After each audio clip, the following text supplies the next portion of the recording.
I should have known something was off the moment he poured the third drink. We were at that small bar near the edge of town, the kind of place with sticky tables and dim yellow lights that made everything feel warmer than it actually was. I'd just gotten a promotion at work, and Cola, my best friend of over 10 years, insisted we celebrate. One more round, he'd said, grinning like the world was ours. And I, ever the loyal friend, agreed. We'd shared everything: school days, heartbreaks, dreams, secrets. He'd stood beside me on my wedding day, laughed the loudest during our honeymoon slideshow, and babysat our daughter when my wife and I had a medical emergency. He was like blood closer than my own brothers. Which is why I didn't expect the devil to wear his face. He leaned in after a long sip of beer, eyes slightly glazed, and said with a smirk, "Can I ask you something crazy?" I chuckled, swirling the remaining foam in my bottle. "Shoot." He took a beat, then said it, "Would you let me sleep with Amaka?" I froze. I stared at him, expecting him to laugh, to tell me it was a sick joke. But he didn't. He just leaned back and sipped again, like he'd asked about borrowing a movie or crashing on my couch. No stutter. No shame. My throat went dry. I blinked hard, trying to push the words out of my ears. "Wait. What did you just say?" He raised a brow. "You heard me." I laughed, but it was short, hollow. "Are you insane?" He shrugged. "I mean, not like it's that big of a deal. We're men. You know how it is. Sharing is caring." My knuckles went white around the bottle. Amaka. My wife. The woman I gave my vows to. The mother of my child. The one person I believed was sacred, untouchable. And here was my so-called best friend, tossing her name into the air like she was some late-night craving. "You're drunk," I muttered. "Tipsy," he corrected. I stood up, heart pounding. "You crossed a line, Cola. That's not just disrespectful, that's disgusting." He leaned back, arms stretched, unbothered. "Relax, bro. I thought we were close enough to be honest with each other. I mean, you don't have to say yes. I just figured I'd ask before." "Before what?" I snapped. "Before you try it anyway?" And that's when I saw it. The look in his eyes. It wasn't surprise. It wasn't guilt. It was something else. Relief. As if the question was just formality. As if the line had already been crossed. I felt the blood drain from my face. "Cola," I said slowly, voice low, "have you and Amaka?" He looked away. Just for a second. But that second was enough. My chest tightened. Everything I knew twisted into something unfamiliar. That night, I walked out of the bar without paying the bill. Without saying another word. I got in my car, gripped the steering wheel until my hands shook, and stared into the dark road ahead. I wanted answers. But more than that. I wanted to be wrong. Because if I was right, then everything I believed about loyalty, love, and trust was a lie. They say hindsight is 20/20ths, but for me, it felt more like 20 knives to the chest. After that night at the bar, I didn't sleep. I sat on the edge of the bed, watching Amaka breathe, wondering how many of those breaths were laced with lies. She looked so peaceful, so innocent. But my mind was at war. Images clashed against each other: her laugh, his smile, their shared jokes, the way she sometimes looked past me when he was in the room. And slowly, the signs began to resurface one by one, like ghosts I thought I'd buried. The first sign was subtle. Her phone. She used to leave it lying around. Charging on the kitchen counter, face up on the couch, sometimes even in the bathroom. But lately? She took it everywhere, clutched it like oxygen. She started sleeping with it under her pillow. When I'd ask, she'd smile and say it was just for work. One night, I came out of the shower and caught her smiling at a message. She quickly locked her screen, her thumb fumbling like she was nervous. I asked who it was, and she laughed it off. Just Nkechi. But her laugh didn't reach her eyes. I should have known. Then there were the late-night texts, tiny buzzes she'd pretend to ignore, even as her eyes flicked toward the screen. Once, I peeked and saw, K. No full name. Just a single letter. Kola. My best friend. She told me it was a colleague. You don't know him, she said, sliding the phone away like it burned her fingers. And what about the day I came home early from work unexpectedly and found Kola in the living room? Shirtless. He claimed he spilled something on himself. She backed him up, a little too quickly. I gave him one of your t-shirts, she said, not even looking me in the eye. It made sense. Back then.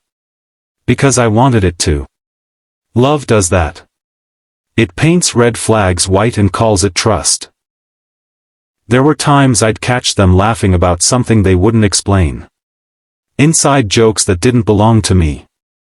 I'd walk in, and they'd stop talking.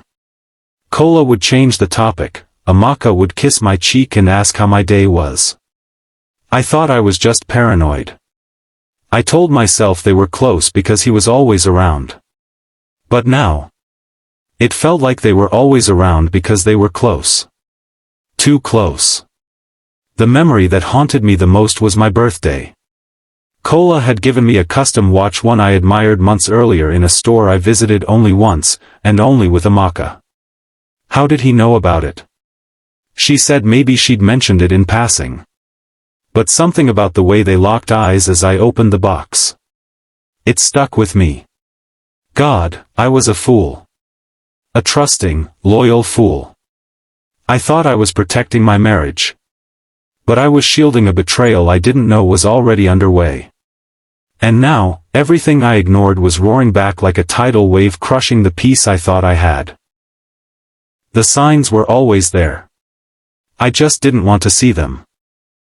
They say curiosity killed the cat, but in my case, it shredded what little was left of my heart. I never wanted to be that husband, the one who checked his wife's phone, who doubted, who snooped. I believed in trust. In giving someone the benefit of the doubt. But that night, something inside me snapped. Amaka had just stepped into the shower. I could hear the water running, her voice humming some soft tune like everything was normal.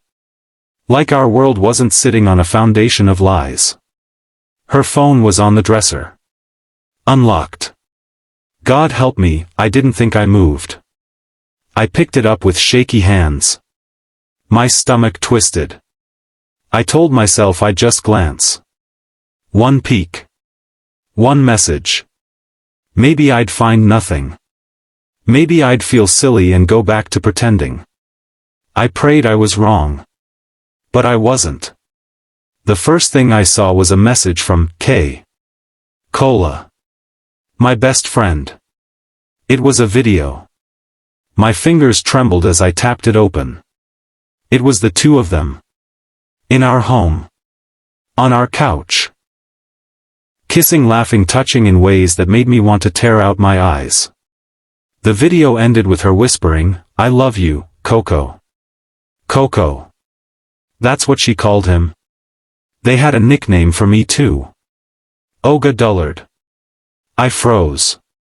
The messages went back months. Hidden under emojis, saved under fake names, sometimes deleted but not all. Photos. Videos. Plans. Jokes. Lies. Disgusting lies. She told him when I'd be out. What I said to her in bed. Even how I snored. They laughed at me. Together. I dropped the phone like it had burned me. My chest felt like someone had poured boiling water inside it. I couldn't breathe. Couldn't think. And just then, the water stopped. She was coming out. I stood there, phone on the floor, my face a war zone of pain and betrayal. She walked in with her towel wrapped and her hair wet, surprised to see me still up. "Baby, you okay?" she asked. I looked at her, really looked at her, and saw a stranger. A stranger I had kissed, slept beside, built a life with. And now?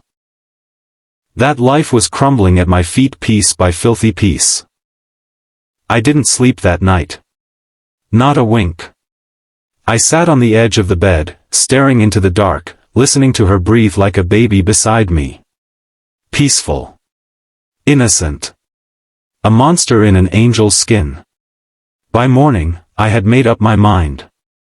I wasn't going to scream. I wasn't going to cry.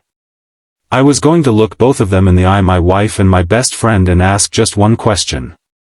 I called Cola that afternoon. "Guy, slide through this evening. Let's drink like old times. Amaka will be around." He didn't hesitate. "Say no more. I'm there." I hung up. I turned to her. "Cola's coming over." She blinked. Just for a second. "Okay," she said, too casually. But her eyes twitched. Evening came. I set 3 chairs in the living room. Closed the curtains. Turned off the TV. I wanted silence. I wanted their lies to echo when they started. He came in like nothing was wrong. Big grin. A bottle of whiskey in his hand. "Omo, this one we day throwback old school style," he laughed, hugging me like we weren't about to go to war.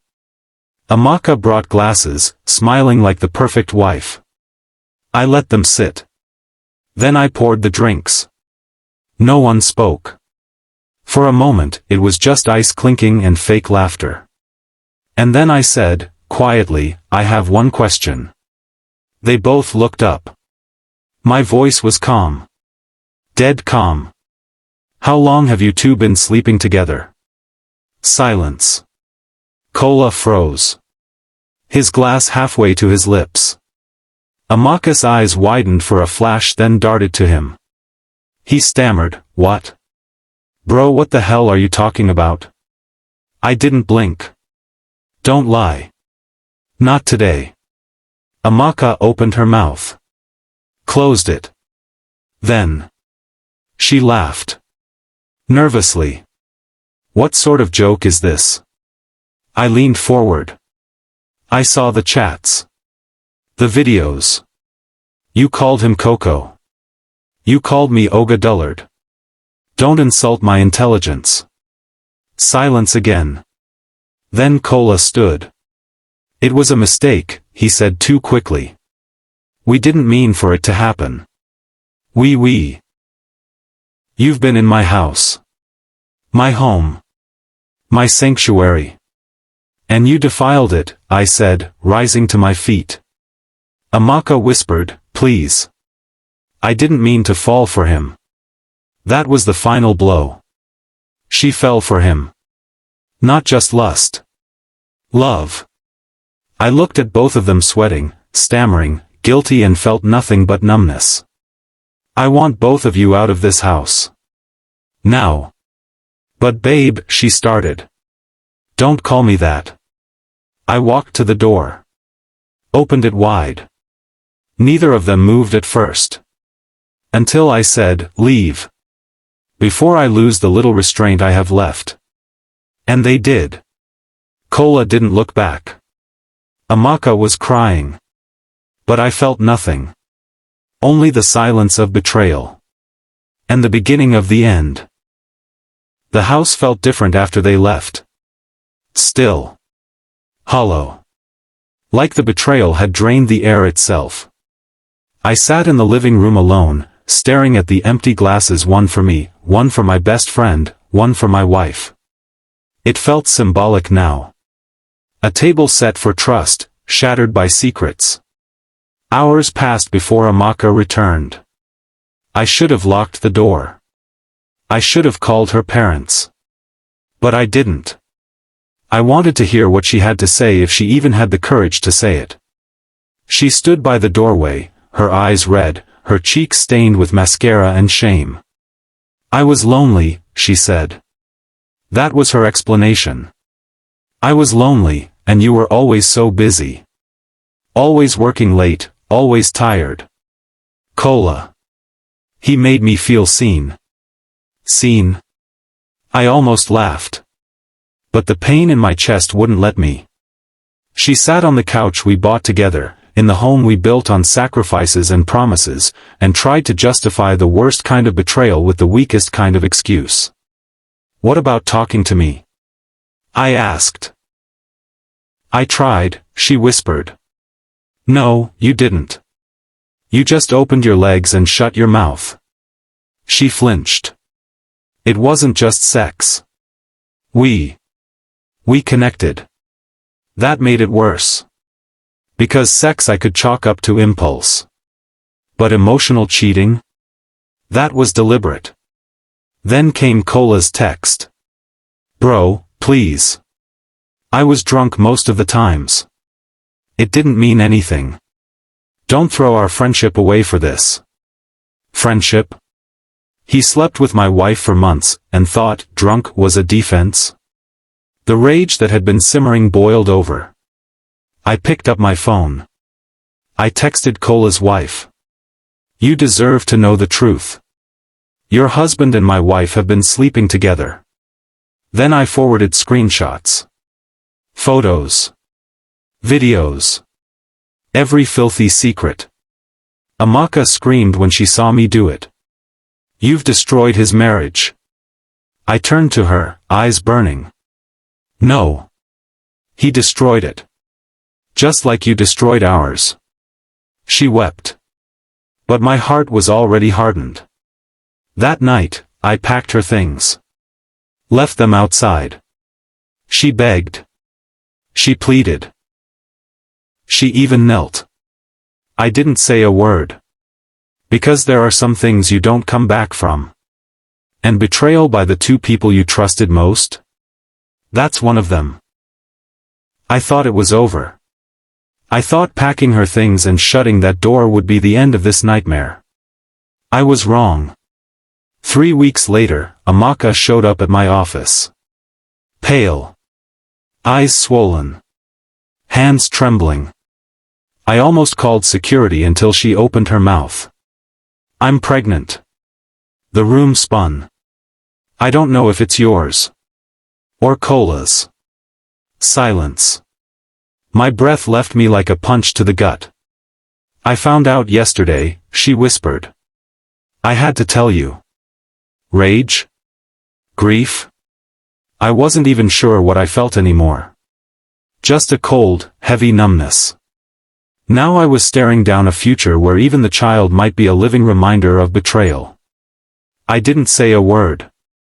I just walked past her, into my office, and locked the door. Because this wasn't just heartbreak anymore. This was war between forgiveness and self-respect. And I wasn't sure which side would win. People say healing is a straight line. But they're wrong. Healing is a circle you keep walking past the same pain, hoping it hurts a little less each time. After Amaka's bombshell, I disappeared for a while. I needed space. I needed air. I needed to remember who I was before betrayal turned my life into ashes. I took a short leave from work. Rented a small apartment on the edge of town. Quiet. No reminders. No shared photos. No wedding frame mocking me from the hallway. And I started writing. Not for the world, just for me. Every word was a wound bleeding on paper. Every paragraph, a piece of myself trying to remember how to feel again. Cola? I blocked him on everything. He tried to reach me through mutual friends. But I made it clear. Our friendship died the moment he crossed that line. Amaka kept calling. Messaging. She even came to my building once, standing outside in the rain like a scene from a tragic movie. I didn't let her in. But I listened. She told me the baby was mine. She was sure now. Said she'd gotten the dates checked. Wanted a second chance for our sake. For the child's. I said nothing. Just closed the curtains. Because even if the child was mine, I wasn't the same man she betrayed. Weeks passed. Then months. Slowly, I began to sleep through the night again. I went out, laughed, met people, real people with no secret knives behind their smiles. And then one afternoon, I stood in front of the mirror. And didn't see a broken man anymore. I saw a survivor. I hadn't fully healed. But I'd started to live. Amaka eventually stopped calling. She sent one final message. I'm keeping the baby. I understand if you don't want to be involved. But he deserves to know his father. I read it. I didn't reply. Not yet. Because some doors, once closed, can't be opened the same way again. But maybe, one day, I'll knock gently for the sake of the child. Not for her. Not for us. Just for the innocent life caught in the crossfire of betrayal.